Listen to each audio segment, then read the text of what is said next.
So a patient was coming into the operating room recently, and we were doing our surgical timeout, kind of like what you see up here.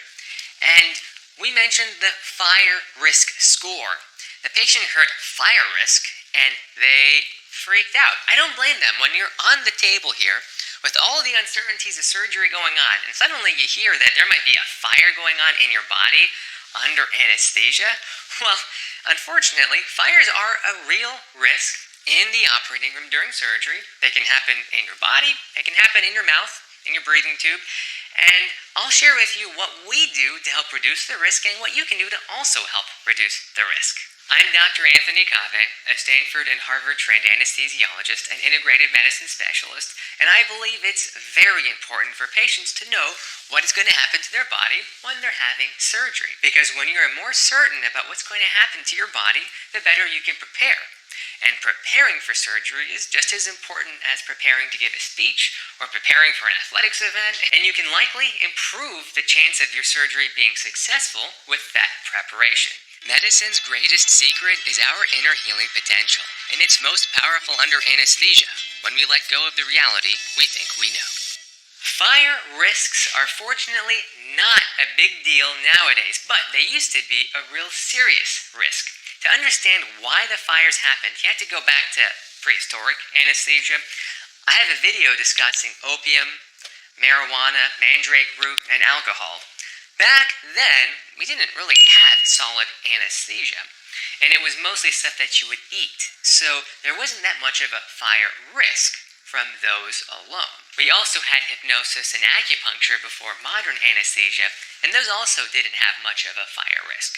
However, in the 1700s, when laughing gas was discovered, suddenly we had a gas that you would inhale. In fact, we still use it today. It's this blue N2O that you see here. We spin it to help release gas out of the ventilator. Nitrous oxide, or N2O, or laughing gas, can support combustion. It's not very common at the concentrations we use, but it is possible. However, in 1846, when diethyl ether, or more commonly called ether, was discovered to be a potent general anesthetic, meaning that you would inhale it and it would make you unconscious, and you wouldn't remember what happened to your body. It sounded like a panacea for surgery and anesthesia. However, ether-based anesthetics are flammable, and you're inhaling them. And there are sources of ignition in surgery. So this was the era of explosions when we had flammable anesthetics. To understand why things blow up, you have to remember that there are three parts to supporting combustion. The first is a source of energy. That can be electrocautery, like what we use to cauterize blood vessels, or lasers, like what's used in ENT surgeries for vocal cord polyps or other abnormalities, or quite frankly anything that has an ignition source or a spark. You then need to have an oxidizing agent, so something like oxygen, or something like ether, or even laughing gas, like what comes out of that ventilator back there. There are many sources of combustion in the operating room. Unfortunately, human tissue is one of them, because human tissue and flesh can burn, but you also have things within your body like this breathing tube, which can also burn.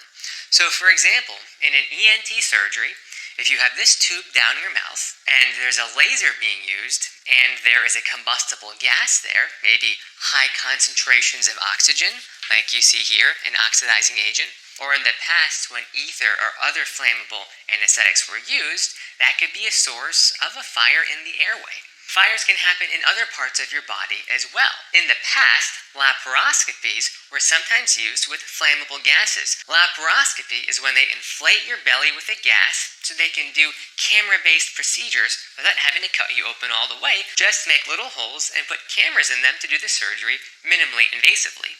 It works very well when done safely. Nowadays, we use carbon dioxide to insufflate or inflate the abdominal cavity. But in the past, if there were combustible gases used with electrocautery, that could, and sometimes did, cause an explosion within the patient. There are actually other sources of combustible gases. I mentioned the laughing gas that comes out of the ventilator behind me, but the bacteria in your intestines can also produce methane and hydrogen, which are combustible. Now, fortunately, we ask patients not to eat for 8 to 12 hours before surgery.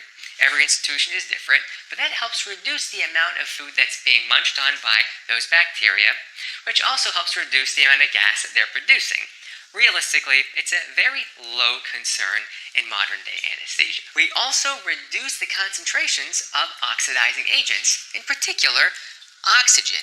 So when you are having those ENT surgeries in your mouth with lasers being used by the ENT surgeon, your anesthesiologist is always lowering the oxygen level to the safest tolerated amount. The healthier your lungs are to tolerate those lower levels of oxygen, the less likely it is to have a fire. In fact, some surgeries can be done with you inhaling normal air. Remember that air only has 21% oxygen, and that's the yellow knob you see here on the ventilator. We try to use as much air as possible during surgeries versus oxygen or nitrous oxide during ENT surgeries or other surgeries where there is a high fire risk score. Another thing that's helped make surgery safer to reduce the risk of fires and explosions is modern anesthetic agents. Ether and other flammable anesthetics fell out of favor once we discovered less flammable anesthetics, notably halothane. We added halogen agents to these original anesthetic prototypes because halogens presumably made these anesthetic gases less flammable. Halothane was one of the first less flammable anesthetics. We've since replaced halothane because it had a kind of unfavorable side effect profile with what we call halogenated ethers or anesthetics like sevoflurane. They have halogens on them, in particular fluorine, to help minimize their flammability, and at the concentrations that we use when you're asleep, they are much safer than ether and the original flammable anesthetics. On top of that, we have IV anesthetics like propofol that avoid the problem altogether, because propofol ain't going to be blowing up in your IV if this is what's keeping you asleep. And we mix propofol with medications like fentanyl and other IV anesthetics, ketamine, etomidate, etc., which don't pose that same fire risk score. One cool thing I want to show you is that with these ventilators, when you change the nitrous oxide, notice that the oxygen is also changing. So when I move this up, this also turns. And that's a mechanical safeguard to prevent giving the patient a hypoxic oxygen mixture. Let me know if you have any questions in the comments about that. And lastly, another source of fires isn't from the anesthesia at all. It's from alcohol-based cleaning solutions that go on your skin. Because when we clean off your skin on this bed here, and we cover it up with the blue drapes, the alcohol that's evaporating might get stuck under those drapes. And as you probably know, alcohol is highly flammable. And in the presence of a spark or any other ignition source, you can have a kaboom under the drapes. It would be outside of your body, somewhere like on your skin. It can still be lethal. But what happens if the fire is in your breathing tube that's in the back of your mouth? Fortunately, your anesthesiologists have trained for this experience for years. Even though it's very rare, we always do the same thing. The first thing you do is you immediately turn off the oxygen source. So you turn this off, you turn the ventilator off. It makes that very satisfying snapping sound. And simultaneously, with all of those gases off, you pull that breathing tube out of the patient's mouth. It's important to turn off the ventilator because if you have those gases blowing oxygen-rich gas out of this breathing tube and there's a fire, you can imagine a blowtorch, literally, as this PVC tube is on a fire and oxygen is just blowing out of it. So you have to turn these off in conjunction. You then have to douse the burned area with saline to put out any existing flames. And then you need to remove any debris that might be in the airway, like pieces of that plastic tube that I showed you. And lastly, you need to immediately restore the airway for the patient because they're asleep under anesthesia. They may not be breathing on their own. You might try to do that with the oxygen mask, but whatever you do, whether it's with an LMA, with an endotracheal tube, you have to restore the airway before that swelling occurs from the burned tissue. While this all may sound very scary, have confidence that your anesthesiologist has been practicing this for years and knows what to do in those rare scenarios. And be sure to not cheat with the fasting, so don't eat food before your surgery.